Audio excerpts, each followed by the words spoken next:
Alright guys, today we watch this video by Zagawee.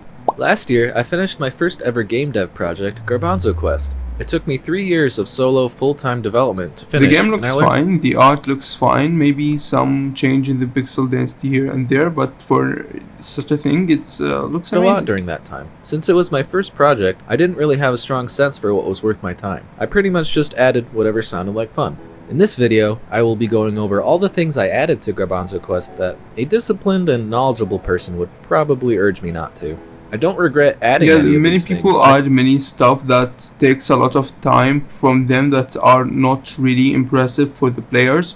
Like when the player is in idle, he have like smoke from his mouth when it's cold. Players won't notice that as much as anime AI and stuff like that. So distribute your resources in a better way. I just think that they probably didn't push the needle when it comes to the game being financially successful. Before we start, I'd like to make a quick shout out to my patrons. More info on how to show your support at the end of the video. Let's begin with one of my favorite useless features. In Garbanzo Quest, when you start 2-player mode, you can actually both use the same keyboard. One of my goals for the game was for it to be as accessible as possible. This means adding difficulty options for those with less platformer experience and making sure everything is colorblind friendly by default. I also wanted the game to be financially accessible. Yes, again, one of the most things that are needed in a commercial game is the game being having a lot of accessibility options like colorblind option, different screens options, maybe even console porting options if you have a really big community. That's something that you really need to do, multilingual support and stuff like that, because it's a commercial game. What's the difference between a commercial game and just a game that just work on your PC is the accessibility options. So I thought making it so both players could share each side of the keyboard would be a good idea. No, that's not a very good idea in my opinion. This, however, doesn't work too great with keyboards with a low key rollover. Keyboards with a low key rollover don't do a very good job at detecting multiple inputs at once, which could cause actions to be dropped sometimes. Anyways, since you could share a keyboard, I thought it would be funny if you could both share one controller too. It's a little clumsy, but it's surprisingly effective. It turned out to be more complicated to implement this than I thought, and I haven't really heard of people taking advantage of it either. So that leads me to believe this was kind of a waste of time. This feature caused all kinds of problems at first too. Like if you want to add co-op, don't just go very weird and unique with your idea, just make it a simple, very well-known co-op and that's it. Sometimes both players would select the same controller by accident and get confused. It took a few tries to get this right so people would stop doing it by accident. This, however, did make it easier for me to test 2-player co-op on my own. Speaking of 2-player co-op, I know that this feature isn't something we see a lot of nowadays, and I'm not exactly sure why. But I'm guessing there's probably just not enough money in it anymore. Still, I insisted on adding 2-player co-op mode. Yeah, like if you can increase the content of your game by 30% or add co-op, and it's not the thing of type of games that are just famous just because they are co-op, just add the 30% and remove the co-op feature. Game, because I miss those days when you could play a game like this with your friend or loved one. I love the idea of my game helping others spend more time with their favorite people. Of all the feedback I've gotten about the game, it's my favorite when someone tells me that they played the game with their friend. That makes the game feel all the more special to me. Unfortunately, there's a lot of added complexity that comes with adding 2-player mode. There's lots of little challenges, like making sure enemies can target both players or designing a 2-player friendly user interface. But the greatest challenge of all was definitely the level design. There's certain level design. Yeah, because how will you make it different for the co-op? But if you really need it, you can check out games like Ricky and Vicky and stuff like that. They have different noticeable good solution for level design and co-op designs. Design ideas that are just simply off limits with 2 players. Things like falling platforms and extended hazardous sections without a place to stop really don't work. Also, before release, I had to find playtesters to test every single level in the game. And not just for 1-player mode, but for 2-player mode as well. So of course, this added a lot of work, but despite that, I'm adding 2-player co-op once again to my next game, Super Dead. The pixel art platformer genre is a very saturated market, so I decided to go with the next worst thing this time instead and make a pixel art roguelike. Jokes aside, I think the game has a really interesting gimmick, where everything costs money. Yeah, this looks nice and stuff like that. It's like a bullet hell genre. Yeah, it's I really a very wanted good to make a game. game with this core principle, and an action game where you fight through procedurally generated the idea dungeons and too. start from the beginning every time was a really good fit. Anyways, back to Garbanzo Quest. I really wanted it to feel like you are part of a community. In the game, when you beat a level, you usually unlock a new friend. These friends can be found in the home base, and they'll walk around and say something stupid if you talk to them. When you talk to them, you might notice something. They each have their own talk sound effect. I probably spent less than a minute on a lot of these, but Yeah, still, you don't really need that if you are like having tightness and like the resources stuff. You can just make 16:1, change the pitch by code, and it adds up. just give it to Another different costly characters. idea was whenever you buy accessories from the accessory shop, your friends will sometimes be seen wearing them too. I added this to the game because I wanted it to feel like you weren't just getting new stuff just for you, but for the rest of your friends and community as well. I haven't really heard from any players noticing this. At best, I'll get a Huh, I don't remember this guy being blue. and quickly moving on. In addition to the accessories you can unlock in the game, I took things a step further and added the ability to draw on canvases that appear randomly throughout the game. I don't even remember why I wanted to add this in the first place. I Like, yeah, probably this is a full drawing interface that you did for your game for no reason. That's very scary to just do. thought it would be Takes fun. a lot of Something you might resources. not have considered is that the player drawings are just stored as PNGs, so you can actually edit them outside of the game if you want. Needless to say, I don't think anyone would have noticed if I didn't add a drawing minigame to Garbanzo Quest. For Garbanzo Quest, I made my own engine and level editor. I have plenty of experience working with ready-made engines like Unity. You like, see, why would you do that? Takes a lot of time. It's a commercial game. You have limited resources.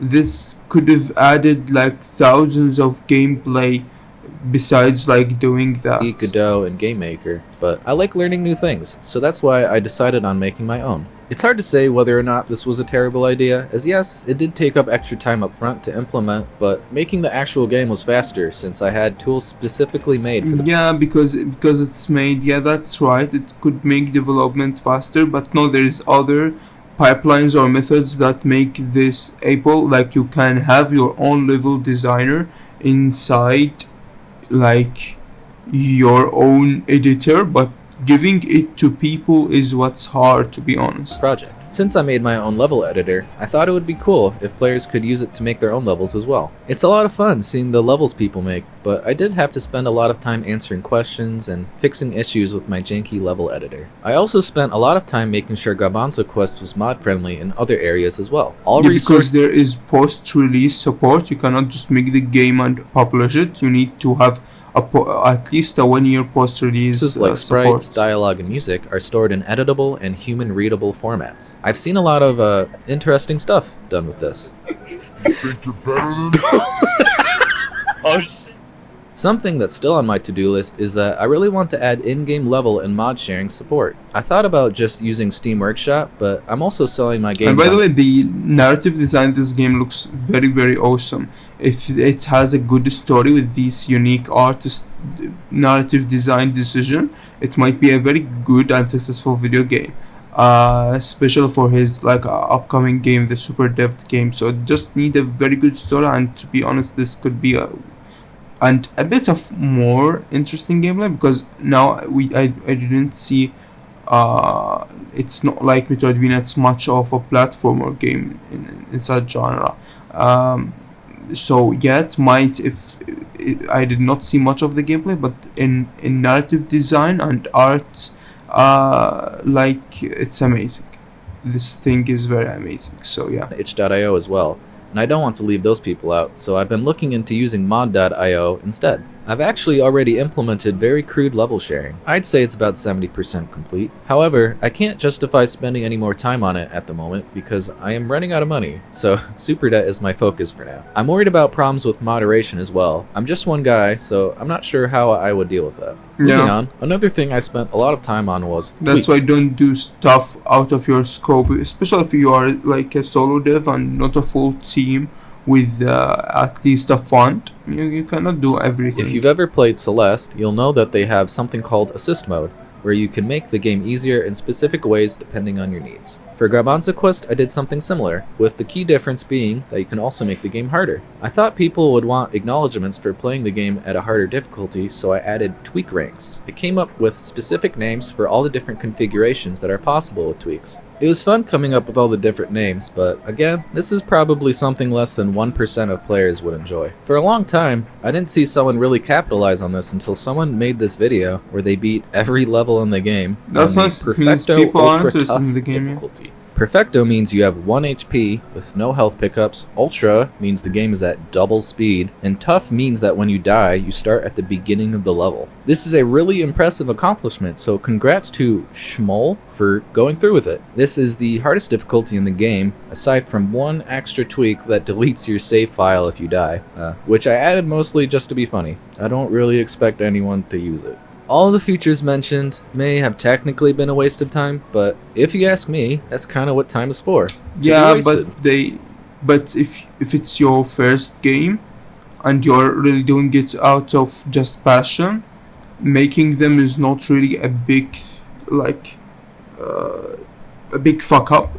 It's most of them were like mediocre. I've seen worst decisions made in commercial games, but this is just okay in my opinion. So yeah. Because what some call unproductivity, others call just living life. They may not have helped make my game more successful, but I think they helped Garbanzo Quest be the weird and quirky platformer that it always wanted to be. You know what's definitely not a waste of time? Thanking my patrons. If you'd like to play my next game Super Det early, or you just want to help show your support, please consider becoming a patron today. Oh, and there's a Discord too, if you want to stay up to date on Super Det's progress, or if you just want to chat about game development. Anyways, thank you. So in my opinion, the worst things you could do that waste a lot of resources are like no narrative design in your game, many people do that. No story, then adding lore after making the gameplay. No pre-planned pre-production, which makes the production is hell. No focus on composers and musician and voices and stuff like that, like completely neglecting such areas. No direction for the game. You need to direct the game in a way. Sometimes spaghetti code, if it's a 3D game, could make it a hell for you to make the full game. And yeah, stuff like that, bad file management, stuff like that are very worse than like some tweaks or level editor or canvases or stuff like that. Also, how much time you are planning to make the game. I know making video games take a lot of time, but like if you are planning more than 4 years, just like for example Heartbound, which is it's been 8 years and the game is not really released to the people, it's just on early access. This is a very bad planning for the initial release of the game, so you cannot really do that. You need to make a very solid plan on when and where people were gonna play your video game. Also marketing, I like the videos that this guy is now making. It could market his own game and also having a nice income for them. Co-op, I don't see it as much of a wrong thing to do, especially if it fits the game a lot. Many people really want to try co-op, especially like couples, friends and stuff like that, so it has its own marketing advantage. But if it takes like anything of these features that takes more than, you can like add more than 10% on the gameplay, like hours and stuff like that, just go and do it for the gameplay hours. Only the level editor, because it might give you a very best support from your community, because people want to do that, especially for games that just like Mario and stuff like that. So yeah, thanks for watching. It's a very amazing video. See you in the next episode.